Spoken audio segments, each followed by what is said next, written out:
Press play. Now imagine the house of Balenciaga taking a lungful of new air. Quiet, deliberate, undeniable. Not a rupture, a recalibration. Tonight we watched Pierpaolo Piccioli write a love letter between severity and tenderness, between the line and the caress, and he wrote it in the strict grammar of Cristobal. At Balenciaga, the silhouette speaks before the fabric does. Piccioli honored that law.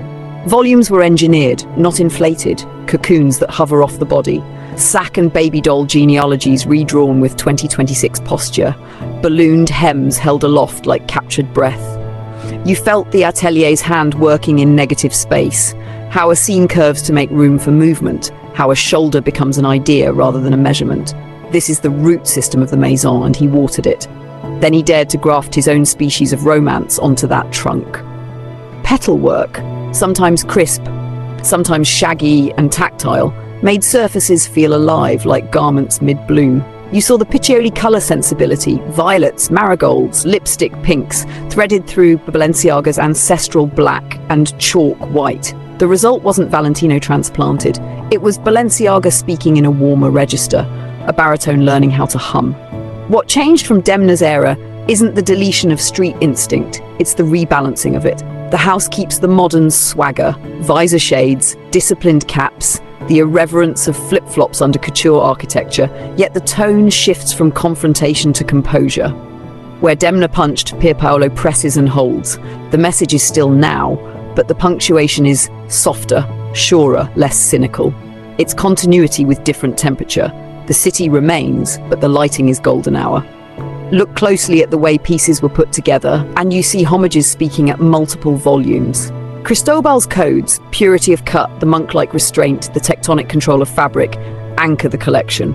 The sack lineage reappears not as a museum quote, but as a living proportion, the body gliding inside a drawn outline. The baby doll attitude, liberated from kitsch, becomes buoyancy rather than cuteness. Balenciaga's cape logic, where a garment is a gesture more than a bundle of parts, returns in leather and silk that stand away from the body with almost architectural patience. Then there's the dialogue with more recent memory. You catch a wink to Nicolas Ghesquière in The Appetite for Texture, a floral carpet bliss that reads part nostalgia, part glitch. Sports clean tailoring and cool daywear clarity nod to Alexander Wang's interlude. And Demna's street apparatus, shields, cropped control tops, the stomp of ease under ceremony, remains in the frame. Pierpaolo doesn't erase his predecessors, he conducts them. Each former chapter becomes an instrument, and he adjusts their volume to score his first movement. The collection's psychology is the real plot twist. It asks, what if luxury today is the feeling of being held rather than seen? Shapes cradle the torso and float from the hip, sleeves are like parentheses, gloves and belts draw boundaries with elegance, not aggression. There's confidence, yes, but it reads as interior certainty, not performance. You sense a designer who believes tenderness can be radical, that poise is not passivity, that the body deserves calm in a noisy century. Materials sharpen that thesis. Leather, usually shorthand for force, arrives as a sculptor's medium, creating shells that protect without hardening, capes that move like punctuation marks. Silk and technical taffeta form the soft architecture, swelling and deflating with the rhythm of a breath. The petal work and feathered hems add tactility that begs closeness. The eye zooms in, while the silhouette stays pure at 6 paces. It's couture thinking rendered for an everyday stride. Color strategy is exacting. Black and white, Balenciaga's ancestral palette, set the metronome. Into that restraint, Piccioli drops controlled shocks, saffron, violet, lacquer reds, medicinal greens. They don't scream, they ring. On the runway, the eye rests, then sparks, then rests again. It's how you make an audience lean forward without ever feeling hustled. Styling tells you how to wear it without spelling it out. Caps and shield glasses modernize the head, simplifying the portrait and letting the clothes draw the silhouette. Flip-flops under formidable dresses underline a 21st century thesis. Ceremony and comfort are no longer enemies. Bags are purposeful, objects, not ornaments. And jewelry works like hardware, anchoring the softness. Nothing is superfluous. Even the drama has a job. Most importantly, the collection refuses costume. The references sit in the cut rather than on the surface. You don't need to know the year of the sack dress to feel its logic. You don't need a caption to understand why a cape-like top and stripped trouser communicate modernity. The clothes do their own explaining because the construction is the argument. Is it a clean break?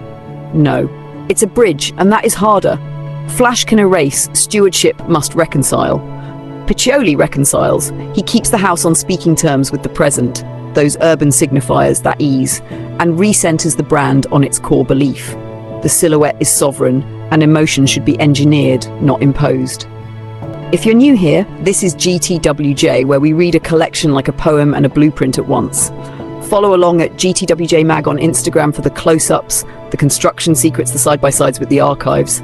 We'll show you how the petal work is attached, how a hem holds air, why a shoulder set a few millimeters forward changes the whole stance. What does this debut mean? It signals a future where Balenciaga stops asking, how loud can we be? And starts asking, how precise can we become? Expect clothes that age like good architecture, less about a headline, more about a horizon line you live inside. Expect a house that remembers its roots, not as rules, but as tools. And expect Pierpaolo to keep turning the dimmer switch, finding new gradations between severity and grace, until the room feels perfectly lit. This wasn't a spectacle, it was a standard being reset. And when standards move, the industry follows. Welcome to Balenciaga under Pierpaolo Piccioli. Not softer, but surer, not nostalgic, but knowledgeable. The line is back at the center. The rest of us will dress around it. Stay with me, let's go under the surface. What felt new here wasn't just pretty versus provocative. It was the grammar of how a Balenciaga garment moves through space. Piccioli treats the body like a column you draft around, not a mannequin you decorate. Armholes slice lower to loosen the ribcage. Belts are punctuation, not cinching for drama, but setting tempo. Hems hold air at the perimeter while the torso stays quiet. It's negative space couture translated for a sidewalk stride. That's a house value, relearned. Watch the casting in posture. Shoulders are relaxed, hands buried in pockets, head slightly shielded by visors, an urban privacy that keeps the face calm and the silhouette legible. It shifts Balenciaga away from the meme age of reaction shots and back toward a long look. You're meant to study cut, not chase punchlines. Texture became the emotional driver. Piccioli uses tactility the way Cristobal used line to change your breathing. Petal and fringe surfaces read playful in photos. In motion, they regulate speed like drag on a sail.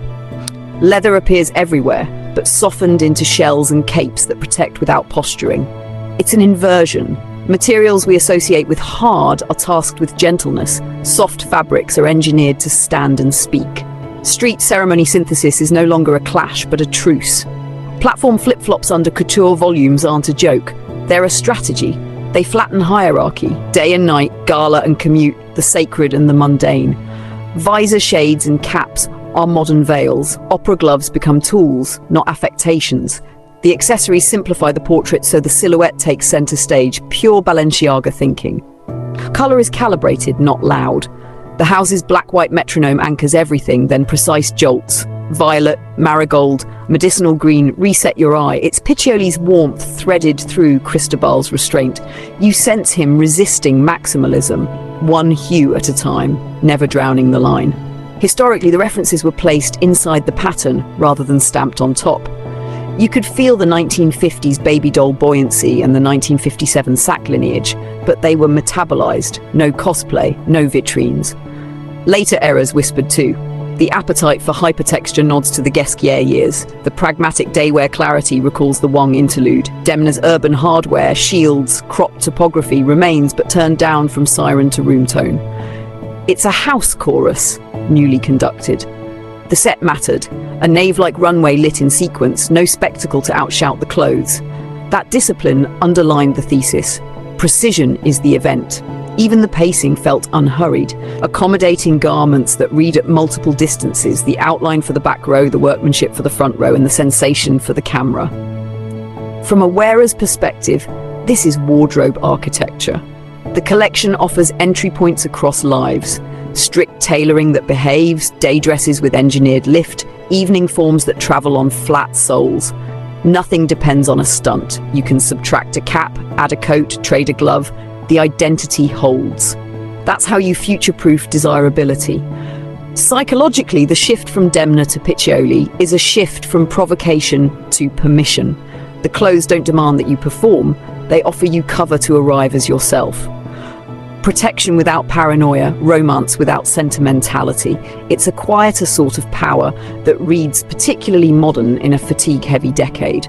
Craft is the power source. You can spot the hidden scaffolds that let balloon hems hover, the clean interiors that keep weight off the body, the controlled seaming that curves rather than pinches. It's couture thinking smuggled into daily life, and that's when Balenciaga is most dangerous in the best way, when the rigor is invisible and the ease is what you feel. Strategically, this debut recenters the brand on longevity. The meme half-life is short, the line's half-life is generational. By reconciling archive logic, recent street fluency, and his own color tactile intelligence, Piccioli has opened a lane where Balenciaga can be both culturally literate and technically sovereign. Fewer shouty headlines, more lasting closets. If you're still here, you felt it too. That subtle click when a house remembers itself. This is not a clean slate, it's a clean hand, and it sets a demand for the industry. Make the inside as persuasive as the outside, let volume carry emotion, let modernity arrive with its shoes off. We'll break down the cutting tricks, the hidden supports, and the reference threads side by side with archive imagery over on GJ Mag. Follow us there for the close-ups. Because with this debut, Balenciaga didn't ask to be liked, it asked to be learned. And that, more than anything, is how legends behave.